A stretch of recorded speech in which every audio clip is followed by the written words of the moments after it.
Сегодня в зале Республики состоялось заседание Координационного арктического совета при главе Республики.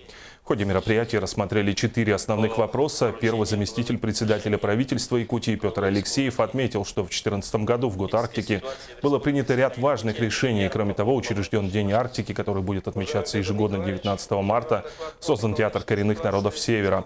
Об экологической ситуации в республике и мерах по повышению социальной ответственности крупного бизнеса в условиях интенсивного освоения Арктики доложил министр охраны природы Сахамин Афанасьев.